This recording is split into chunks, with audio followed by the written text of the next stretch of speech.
Good morning students, how are you? Today we'll continue 1.3 exercise.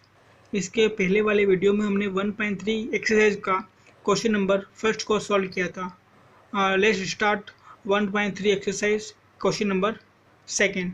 हमारा question number second है, you know that 1/7 equal to 0.142857 और यहाँ पर बार लगा हुआ. बार का मतलब होता है ये जो नंबर्स है वो कंटिन्यूस में वापस आ रहा है. Can you predict what the decimal expensive of 2/7, 13/7, 4/7, 5/7, 6/7 are without actually doing the long division. मतलब हमें इन सब नंबर्स का डेसिमल एक्सपेंसिव के रूप में लिखना है. साथ ही ये कह रहा है without doing the long division, मतलब हमें लॉन्ग डिवीजन किए बिना इन सभी को डेसिमल एक्सपेंसिव के रूप में लिखना है. यहाँ पर आपको जो क्वेश्चन में दे रखा है 1/7 इक्वल टू जो वैल्यू दे रखी है, इस वैल्यू को यूज़ करते हुए हमें ये जो नंबर्स है उनको हमें डेसिमल एक्सपेंसिव के रूप में लिखना है. तो लेट्स स्टार्ट फर्स्ट 2/7.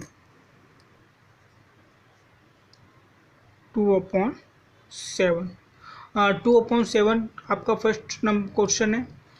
सबसे पहले वी आर गिवन दैट, जो हमें दे रखा है क्वेश्चन में 1/7 की वैल्यू, तो 1/7 इक्वल टू क्या दे रखा है 0.142857.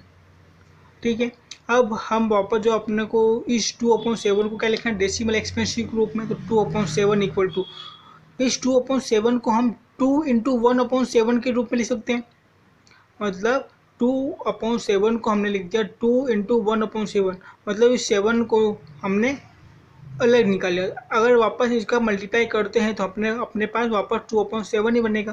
देखो कैसे, 2 1 ज़ा 2 और 7 जो 7 है इसी प्रकार लिख दिया. तो जो भी नंबर आपको दे रखा है उसको हम 2 इंटू 1/7 के रूप में लिख लेंगे. अब यहाँ पर 1/7 की वैल्यू आपको दे रखी है, कितना दे रखी है 1/7 इक्वल टू 0.142857 है. तो इसकी जगह हमने ये वैल्यू पुट कर दी. पुट करने के बाद हम मल्टीप्लाई करते हैं. 2 का मल्टीप्लाई 7 में करेंगे, 2 7 ज़ा 14, 14 की 4 आपका रिमाइंडर बचा 1. अब 2 का मल्टीप्लाई 5 में करेंगे, 2 5 ज़ा 10, 10 और यहाँ रिमाइंडर था 1 था, तो कितना हो गया 11 हो गए. आपका रिमाइंडर बचा 1. 2 8 ज़ा 16, रिमाइंडर 1 था, 16 और 1 17, रिमाइंडर बचा आपका 1, रिमाइंडर आपके बचा 1. अब 2 का मल्टीप्लाई 2 में करेंगे, 2 2 ज़ा 4 और 1 5, 2 4 ज़ा 8, 2 1 ज़ा 2. अब 2 का मल्टीप्लाई 0 में करेंगे तो कितना आएगा 0 ही आएगा. ठीक है. और यहाँ पर बार है तो अपन इसके ऊपर भी बार लगा देंगे. तो हमने 2/7 को विदाउट लॉन्ग डिवीजन के हमने डेसिमल फ्रैक्शन के रूप में लिख दिया. अब इसका जो 13/7 है आपके लिए होमवर्क रहेगा. मैं आपको 4/7 कराता हूँ. 4/7 को हम वापस उसी फॉर्म में लिखेंगे. हमने क्या लिखा था 4 इंटू 1/7, हम 4/7 को लिख देंगे 4 इंटू 1/7. हम वापस इसका मल्टीप्लाई करते हैं तो यही नंबर आएगा. अब यहाँ पर 1/7 की वैल्यू पुट कर देंगे. तो वी आर गिवन दैट, आपको ये वैल्यू आपको क्वेश्चन में दे रखी है, तो 1/7 की जगह हम यहाँ पर ये वैल्यू पुट कर देंगे. तो क्या पुट करेंगे 0.142857 और यहाँ पर अपन बार यूज़ करेंगे. बार का मतलब ये नंबर वो कंटिन्यूस में वापस आ रहा है. ठीक है. तो इसकी जगह अपन ये वैल्यू पुट कर दिया मैंने 4 इंटू 0.142857. अब इनका मल्टीप्लाई करेंगे, 4 का मल्टीप्लाई 7 में, 4 7 ज़ा 28, 28 का 8, 2 7 ज़ा 28, रिमाइंडर आपका बचा 2, 2 5 ज़ा 20, रिमाइंडर आपका 2 था तो कितना होगा 22. आपके पास फिर रिमाइंडर बचा 2. 4 का मल्टीप्लाई 8 में करेंगे, 4 8 ज़ा 32, 32 आपके पास रिमाइंडर 32 और 2 34, आपके पास रिमाइंडर बचेगा 3. ठीक है बच्चों. अब 4 का मल्टीप्लाई करेंगे अपन किस में 2 में, 4 2 ज़ा 8, 8 और रिमाइंडर आपके पास था 3, तो 8 और 3 कितने हो गए 11 11 की 1 आपके पास रिमाइंडर इस बार बचा 1। 4 4 ज़ा 16, 16 और 1 17। अब रिमाइंडर आपके पास बचा 1। 4 1 ज़ा 1, 4 1 ज़ा 4 और 1 5, और 4 का मल्टीप्लाई 0 में करेंगे तो 0 ही आएगा, ये 0। और यहाँ पर पूरे में अपन रहेंगे बार, तो यहाँ भी अपन ने बार लगा दिया। इस प्रकार हमने 4/7 को विदाउट लॉन्ग डिविजन के डेसिमल एक्सपेंसिव के रूप में लिख दिया। अब हम अपना क्वेश्चन अगला है 5/7, इसको भी हम इसी प्रकार से करते हैं। अब 5/7, तो सबसे पहले वी आर गिवन दैट, जो हमें दे रखा है 1/7 की वैल्यू दे रखी है, जो दे रखी है हमने लिख दिया 0.142857। उसके बाद क्वेश्चन है अपना 5/7, इसको हमको डेसिमल फ्रैक्शन के रूप लिख रहा है। तो 5/7 इक्वल टू, और 5/7 को लिख दिया हमने 5 × 1/7, इसको हम अलग रूप में लिख देंगे 5 × 1/7। अब यहाँ पर 1/7 की जो वैल्यू क्वेश्चन में दे रखी थी यह दे रखी है, तो इसको हम इसकी जगह यहाँ पर पुट कर दिया हमने। तो 5 × 1/7 क्या है 0.142857 और बार। अब इन दोनों का हम मल्टीप्लाई कर देंगे। तो 5 का मल्टीप्लाई 7 में करेंगे तो 5 7 ज़ा 35, रिमाइंडर आपके पास बचा 3। 5 × 5 25 और 3 28, रिमाइंडर आपके पास बचा 2।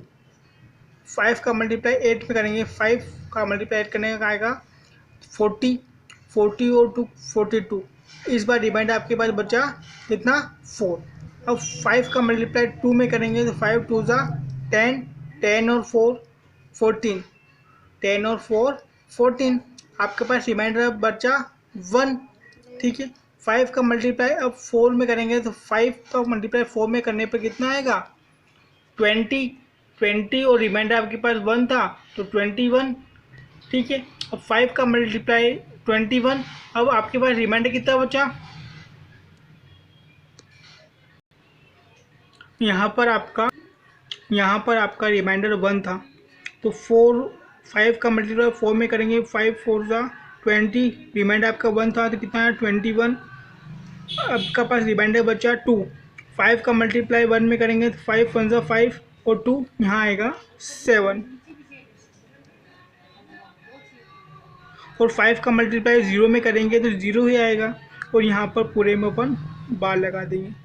तो ये क्वेश्चन नंबर सेकेंड 5/7 का यह हमने डेसिमल एक्सपेंसिव के रूप में लिखा है विदाउट लॉन्ग डिवाइड के रूप में। अब यहाँ पर क्वेश्चन 6/7 और 13/7 ये आपके लिए होमवर्क रहेगा। अब हम अपने अगले क्वेश्चन थर्ड पे आते हैं। हमारा क्वेश्चन नंबर थर्ड है, third question, express the following in the form of P/Q where P and Q are integer and Q not equal to 0। यानी आपको जो क्वेश्चन दे रखे हैं 1 2 3, इन सभी क्वेश्चन को P/Q के फॉर्म में हमें लिखना है। P/Q मतलब हमको ये रेशनल नंबर्स के रूप में लिखना है। तो let's start. First question, point की बात 1 नंबर के बाद 1 डिजिट पे बार लगा हुआ, तो आप LHS और RHS दोनों साइड 10 का मल्टीप्लाई करते हैं। तो एज देयर is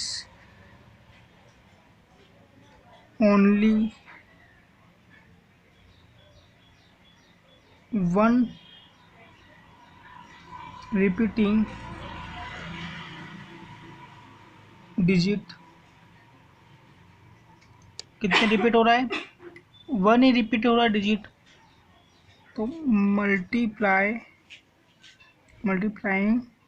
कितने का मल्टीप्लाई करेंगे, इक्वेशन 1 बाय कितने का 10 का, 10 का मल्टीप्लाई करेंगे ऑन बोथ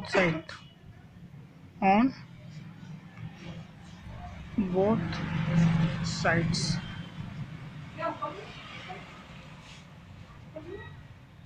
तो हमें क्या प्राप्त होगा, वी गेट, अब 10 का मल्टीप्लाई x में करेंगे कितना आएगा 10x इक्वल टू, अब 10 का मल्टीप्लाई 0.666 में करेंगे, तो 10 का मल्टीप्लाई करने पर जो पॉइंट है ये 1 डिजिट इधर आ जाएगा, पॉइंट के बाद 1 डिजिट इधर आ जाएगा, तो क्या बनेगा 6.666 कंटिन्यू में चलता रहेगा। इसको इक्वेशन नंबर 2 देंगे। ठीक है, 10 का मल्टीप्लाई हमने एक्स में भी किया और 10 का मल्टीप्लाई हमें 0.66 में भी किया।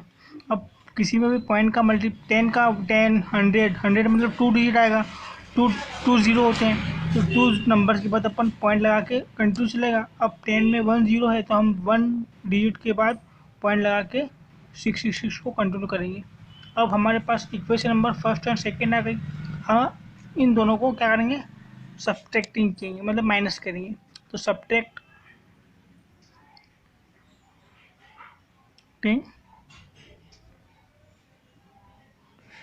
2 फ्रॉम इक्वेशन 1, इक्वेशन 2 में से इक्वेशन 1 को सब्ट्रैक्टिंग की। तो इक्वेशन नंबर 2 क्या अपने पास 10x इक्वल टू 6.666 और कंटिन्यू चल रहा है।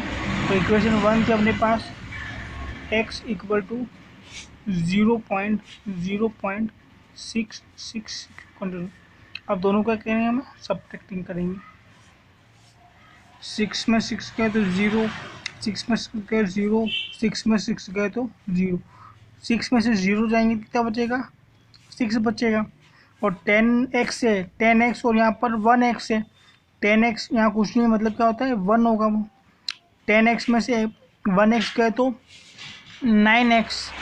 ठीक है, तो आपके पास आंसर क्या है 9x equal to 6, 9x equal to 6।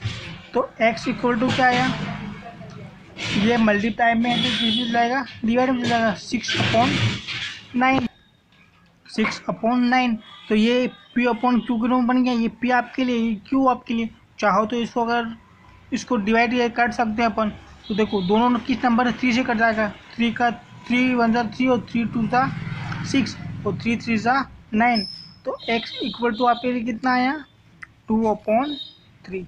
यही आपका आंसर है, यह आपका आंसर है। आपको क्वेश्चन में दिया हुआ था कि आपको p/q के रूप में लिखना था और हमने p/q के रूप में इसको लिख दिया। तो यह आपका आंसर है, x इक्वल टू 2/3। अब अपन क्वेश्चन नंबर सेकेंड करते हैं। क्वेश्चन नंबर सेकेंड है 0.47।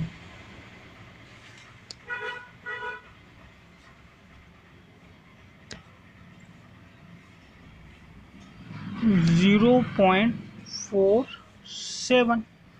इस भी क्वेश्चन में यही करना है जो अपन ने क्वेश्चन नंबर फर्स्ट में किया था।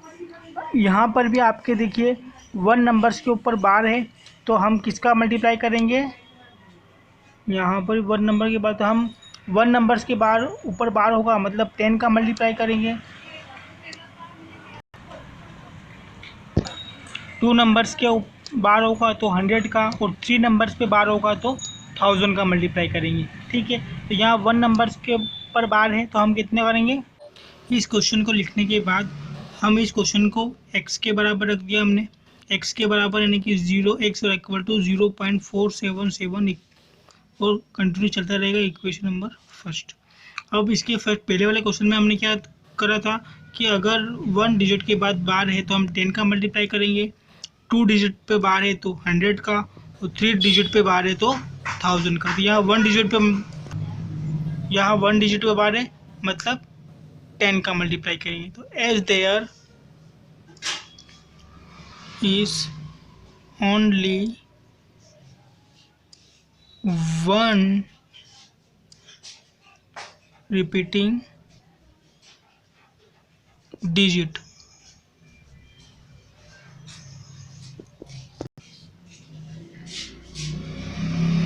multiplying 1/10, मतलब इक्वेशन फर्स्ट में अपन 10 का मल्टीप्लाई करेंगे on both of side, on both sides. तो हमें क्या प्राप्त होगा, वी गेट, अब इसमें अपन 10 का मल्टीप्लाई बोथ साइड करेंगे, x में भी और इस वाले में भी।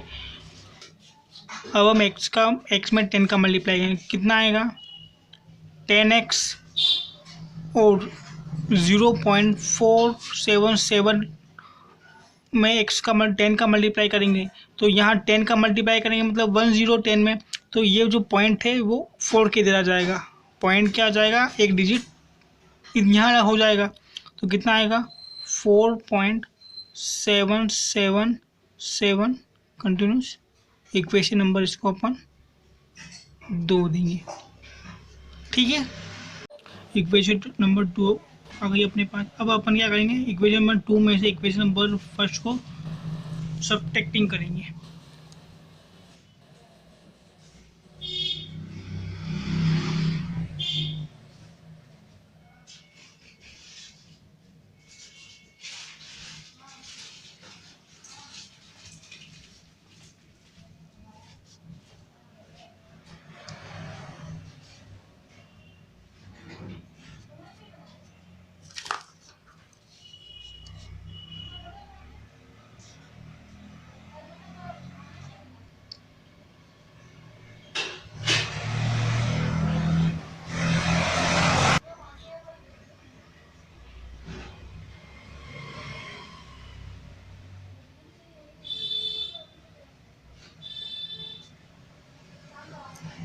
तो हमने इक्वेशन नंबर सेकेंड और इक्वेशन नंबर फर्स्ट दोनों लिख दिया। अब इनको अपन सब्ट्रैक्टिंग करेंगे।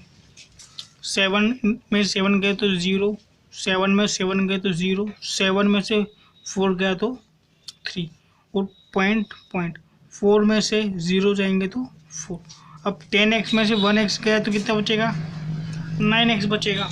10x में से 1x गए तो 9x, तो 9x इक्वल टू अपने पास बचा क्या, 4.3, ठीक है।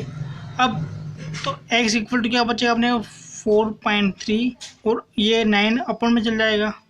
अब यहाँ से अपन पॉइंट हटाएंगे तो 1 डिजिट के बाद 0, तो यहाँ पर 0 आ जाएगा, ठीक है बच्चों। अब देखो यहाँ पर आप देख सकते हो, यहाँ पर 2 0 है, यहाँ पर कितना है 2 0, लेकिन मैंने कितना लिखा, सिर्फ 4.3 ही लिखा। उसका कारण क्या है, अगर मैं देखो बच्चों 4.300 लिखता तो यहाँ पर अभी अपन ने क्या किया, 9 को अपन नीचे लेके आए, तो यहाँ भी 9 को नीचे लेके आते हैं। अब पॉइंट हटाते हैं तो कितना बचता है, कितने 1 2 3, तो 1 2 3 0 रखते हैं। अब यहाँ से 1 2 ये दोनों 0 कट जाते हैं, तो अपने पास क्या बचता है 43/90, तो 43/90 ये लिखोगे तो भी सही है और ये लिखोगे तो भी सही है। तो ये अपना क्या आ गया, x इक्वल टू 43/90, ये अपना p/q के रूप में है। तो ये आपका क्या आ गया, p/q एक रेशनल नंबर है, और यही आपको इसमें बताना था कि 0.47 आपको p/q के रूप में लिखना था, हमने p/q के रूप में इसको लिख दिया। अब जो क्वेश्चन नंबर 3 है इसका 0.001, अब यहाँ पर क्वेश्चन नंबर फर्स्ट और सेकेंड में डिफरेंस क्या है, यहाँ 1 डिजिट के बाद बार लगा, यहाँ पर तीनों डिजिट में बार लगा हुआ है, ठीक है। तो तीनों में क्या करा, अभी तक यहाँ पर अपन किसका 1 का था तो अपन 10 का मल्टीप्लाई कर देते, और 2 डिजिट पे बार होता तो 100 का। अब तीनों डिजिट पे बार है तो किसका करेंगे 1000 का मल्टीप्लाई, इसमें भी करेंगे और इसमें भी करेंगे। इस वाले क्वेश्चन में सबसे पहले इसको x के बराबर रखना है, ये x के बराबर इस प्रकार से रखना है, फिर x के बराबर रखने पर 1000 का मल्टीप्लाई इधर भी करना है, 1000 का मल्टीप्लाई इधर भी करना है, तो आपके पास ये इक्वेशन आ जाएगी और दोनों इक्वेशन को सब्ट्रैक्टिंग कर देंगे तो आपका p/q हो जाएगा, ठीक है बच्चों। तो ये जो क्वेश्चन है ये आपके लिए होमवर्क रहेगा, नहीं आया तो मैं फिर आपको ये बताऊँगा, ठीक है। तो अगले क्वेश्चन हम अगले वीडियो में करेंगे, तब तक के लिए थैंक यू।